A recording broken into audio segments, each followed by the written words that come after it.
بسم اللہ الرحمن الرحیم۔ شروع اس پاک ذات کے نام سے جس کے قبضے میں میری اور آپ کی جان ہے۔ دوستو، آج ہم بات کریں گے حضرت شعیب علیہ السلام کی قوم کے بارے میں۔ اگر آپ تاریخ عالم پر نظر دوڑائیں تو آپ کو معلوم ہو جائے گا کہ قوموں کے زوال کا ایک ہی بڑا سبب تھا، یعنی اللہ کی نافرمانی میں مبتلا ہو جانا اور اپنے وقت کے پیغمبروں کو جھٹلانا۔ اللہ نے کسی قوم کو یکدم زوال پذیر نہیں کیا اور نہ ہی اچانک ہلاک کیا، بلکہ پہلے اپنے بندوں کو بھیجا تاکہ وہ اس قوم کی اصلاح کر سکیں اور ان کو نصیحت کر سکیں۔ لیکن جب انہوں نے اس نصیحت کو ٹھکرایا اور اپنی من چاہی زندگی بسر کرنے لگے تو اللہ نے ان کو مختلف طریقوں سے ہلاک کیا۔ اللہ تعالیٰ نے انسانوں کی ہدایت کے لیے دنیا میں اب تک کم و بیش 1,24,000 انبیاء اور رسول بھیجے، جن کے ذریعے انسانیت کو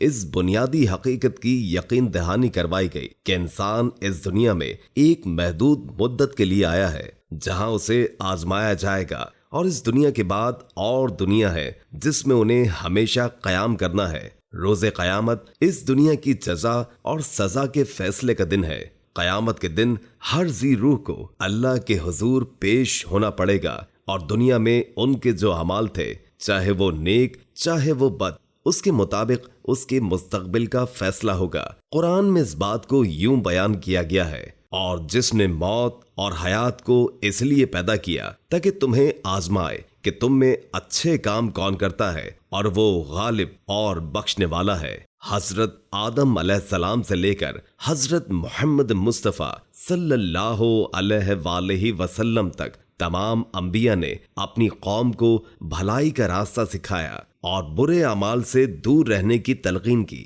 جن لوگوں نے اپنے نبی کے حکم کی اطاعت کی وہ لوگ کامیاب ہوئے اور اللہ کی رحمتوں سے فیض یاب ہوئے، اور جن لوگوں نے اپنے نبی کی بات کو جھٹلایا اور گمراہی میں مبتلا ہوئے، اللہ تبارک و تعالی نے ان کو دنیا والوں کے سامنے نشان عبرت بنا دیا۔ حضرت شعیب علیہ السلام تیسرے عرب نبی ہیں جن کا اسم گرامی قرآن کریم میں بیان ہوا، اور عرب انبیاء یہ تھے: حضرت ہود علیہ السلام، حضرت صالح علیہ السلام، حضرت شعیب اور حضرت محمد مصطفیٰ صلی اللہ علیہ وآلہ وسلم۔ آپ کا نام قرآن کریم میں 11 بار ذکر ہوا ہے۔ اللہ تعالیٰ نے حضرت شعیب علیہ السلام کو مدین اور ایکا کے لوگوں کی طرف بھیجا تاکہ حضرت ان لوگوں کو خدائی دین اور وحدانیت کی طرف ہدایت کرے اور بت پرستی اور برائیوں سے نجات دلائے۔ مدین ایک ایسا شہر تھا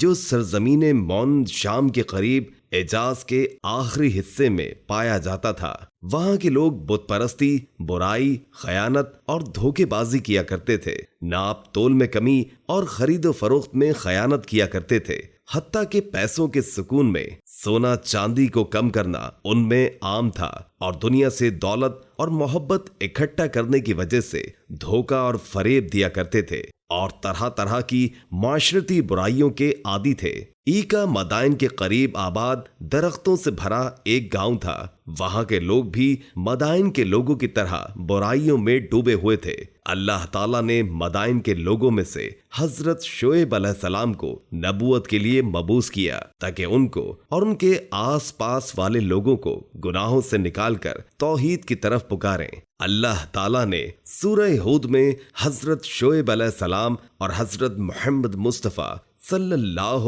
علیہ وآلہ وسلم کی قوم کے بارے میں فرمایا، اور ہم نے مدائن کی طرف ان کے بھائی شعیب کو بھیجا تو انہوں نے کہا: قوم اللہ کی عبادت کر، کیونکہ اس کے علاوہ تمہارا کوئی خدا نہیں، اور خبردار ناپ تول میں کمی نہ کرنا کہ میں تمہیں بھلائی میں دیکھ رہا ہوں، اور میں تمہارے بارے میں اس دنیا سے عذاب سے ڈراتا ہوں جو سب کو احاطہ کر لے گا۔ جب ان سے شعیب نے کہا کہ تم خدا سے ڈرتے کیوں نہیں ہو، میں تمہارے لیے ایک امانت دار پیغمبر ہوں، لہٰذا اللہ سے ڈرو اور میری اطاعت کرو۔ حضرت شعیب علیہ السلام نے لوگوں کو اللہ کے عذاب سے ڈرایا اور بشارت دی جو عذاب قوم نوح، قوم یہود، قوم صالح اور قوم لوط علیہ السلام پر آئے تھے، وہ بھی ان کو یاد دلوائے اور ان کو برے کاموں سے دستبردار ہونے کی نصیحت پر پوری کوشش کی۔